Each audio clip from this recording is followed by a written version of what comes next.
بسم اللہ الرحمن الرحیم نحمدہ ونصلی علی رسولہ الکریم اما بعد۔ عشرہ ذی الحجہ و قربانی کورس کا تیسرا عنوان ہے قربانی کی تاریخ، کہ قربانی کی ابتدا کب سے ہوئی ہے اور یہ کس کس زمانے میں رائج رہی ہے۔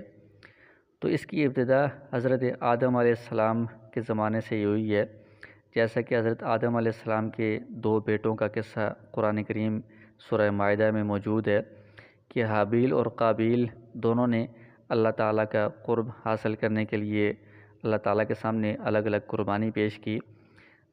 حضرت حابیل نے ایک مینڈے کی، بہترین قسم کا مینڈا تھا، اس کی قربانی پیش کی، اور قابیل نے اپنی جو کھیتی تھی اس کا ایک حصہ جو ذرا کم درجے کا تھا اس کی قربانی پیش کی۔ تو اللہ تعالیٰ چونکہ دلوں کے حال کو جانتے ہیں، نیتوں کو جانتے ہیں، تو حابیل کی جو قربانی ہے اس کو قبول کر لیا گیا اور قابیل کی جو قربانی ہے اس کو رد کر دیا گیا۔ اور اس وقت قربانی کی قبولیت کی علامت یہ ہوتی تھی کہ آسمان سے ایک آگ آتی تھی، تو وہ جس قربانی کو اچک لے، اس کو کھا لے، تو اس کو قبولیت کی علامت شمار کیا جاتا تھا،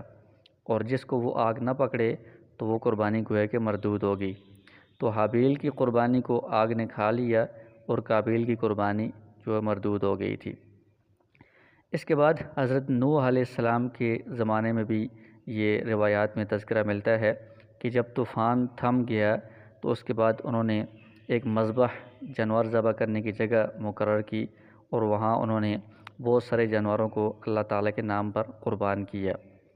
اور پھر جو تاریخ میں سب سے اہم اور عظیم قربانی ہے وہ حضرت ابراہیم علیہ السلام کی قربانی ہے کہ اللہ تعالیٰ کے حکم پر انہوں نے حضرت اسماعیل علیہ السلام اپنے لاڈلے فرزند کی گردن پر چھری چلائی،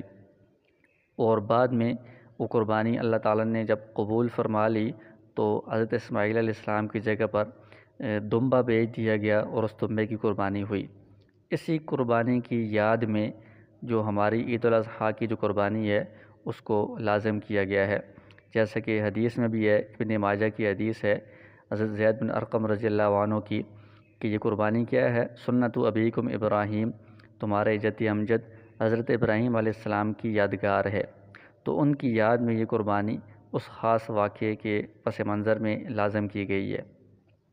اسی طرح تورات میں حضرت یعقوب علیہ السلام کی قربان گاہ کا ذکر موجود ہے کہ وہ قربانی کی خاص جگہ تھی۔ حضرت موسیٰ علیہ السلام کے زمانے میں بھی قربانی کا ذکر ملتا ہے۔ یہود میں یہاں بھی اس کا بعد میں رواج تھا کہ اپنے بچوں اور مال کی صحت و سلامتی کے لیے وہ قربانی پیش کیا کرتے تھے۔ اور پھر قرآن کریم کی ایک آیت سے معلوم ہوتا ہے کہ بنی اسرائیل میں ایک عرصے تک انبیاء کرام جو آتے تھے تو ان کی صداقت کی دلیل اور ان کا معجزہ یہ ہوتا تھا کہ وہ قربانی پیش کرتے تھے، اور لوگوں کے سامنے آسمان سے آگ آتی تھی اور وہ اس کو اچک لیتی تھی، اس کو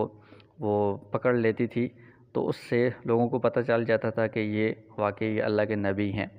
تو اس سے پتہ چلا کہ اس لمبی عرصے میں بنی اسرائیل میں جو انبیاء کرام کا سلسلہ رہا ہے اس میں یہ قربانی رائج رہی ہے، اور نہ صرف رائج رہی ہے بلکہ ایک اہم معجزے کے طور پر یہ رائج رہی ہے۔ پھر حضرت عیسیٰ علیہ السلام کی تعلیمات میں بھی قربانی کا واضح تصور موجود ہے۔ جو انجیل ہے، اگرچہ یہ تورات اور انجیل یہ تحریف شدہ ہیں، لیکن ان میں کچھ باتیں ایسی موجود ہیں جن سے یہ اندازہ لگایا جا سکتا ہے کہ قربانی کا ذکر ان مذاہب میں بھی موجود ہے۔ تو انجیل میں حضرت ابراہیم علیہ السلام کا قصہ بھی موجود ہے، اور قربانی کا تصور بھی نصارہ کے ہاں پایا جاتا ہے۔ پھر آپ صلی اللہ علیہ وسلم کی بعثت سے پہلے زمانہ جاہلیت میں بھی قربانی کا تصور موجود تھا، اگرچہ وہ بتوں کے لیے کرتے تھے لیکن قربانی کا تصور وہی حضرت ابراہیم علیہ السلام کی یاد میں چلا آ رہا تھا۔ پھر اسلام نے اس کو ایک اہم عبادت، مذہبی شعار قرار دیا ہے۔ آپ صلی اللہ علیہ وسلم نے اس کی ہر سال پابندی فرمائی ہے ہجرت کے بعد۔ قرآن کریم کی ایک آیت سے بھی معلوم ہوتا ہے کہ ہم نے ہر امت میں قربانی مقرر کی تاکہ وہ اللہ تعالیٰ کا نام لیں ان جانوروں پر جو ہم نے ان کو عطا کیے۔ تو اس سے پتہ چلتا ہے کہ یہ قربانی کا ایک تاریخی تسلسل ہے، حضرت آدم علیہ السلام کے زمانے سے یہ چلا آ رہا ہے،